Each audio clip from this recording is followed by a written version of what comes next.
கும்பராசி அன்பர்களே, இன்று சந்திரன் உங்கள் ராசிக்கு 8ஆம் இடத்தில் உள்ளார். உங்கள் ராசி அதிபதி சனி ராசியிலேயே உள்ளார். இன்று உங்களுக்கு சந்திராஷ்டமம். தேவையில்லாத அலைச்சலும் மன உளைச்சலும் உண்டாகலாம். உடல் ஆரோக்கியத்தில் சற்று எச்சரிக்கையாக இருக்க வேண்டும். பண நெருக்கடி உண்டாகும். வெளியூர் பிரயாணங்களை தவிர்க்க வேண்டிய நாள். கும்பராசி அவிட்டம் நட்சத்திரம்.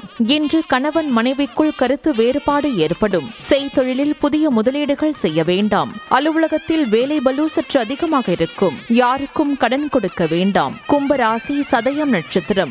இன்று கோபத்தை தவிர்க்க வேண்டிய நாள். சிலருக்கு பணி சுமை சற்று அதிகமாக இருக்கும். குலதெய்வ வழிபாடு வெற்றியை தரும். வீண் வாக்குவாதத்தை தவிர்க்க வேண்டிய நாள். கும்பராசி பூரட்டாதி நட்சத்திரம். இன்று புதிய முயற்சிகளை தள்ளி போடுவது நல்லது. கணவன் மனைவிக்குள் வாக்குவாதத்தை தவிர்க்க வேண்டிய நாள். சிலருக்கு சுப விரயங்கள் ஏற்படும். உடல் ஆரோக்கியத்தில் முன்னேற்றம் உண்டாகும். உங்கள் ராசி மற்றும் நட்சத்திர பலன்கள் முழுவதுமாக காண டிஸ்கிரிப்ஷனில் உள்ள லிங்கை கிளிக் செய்யவும்.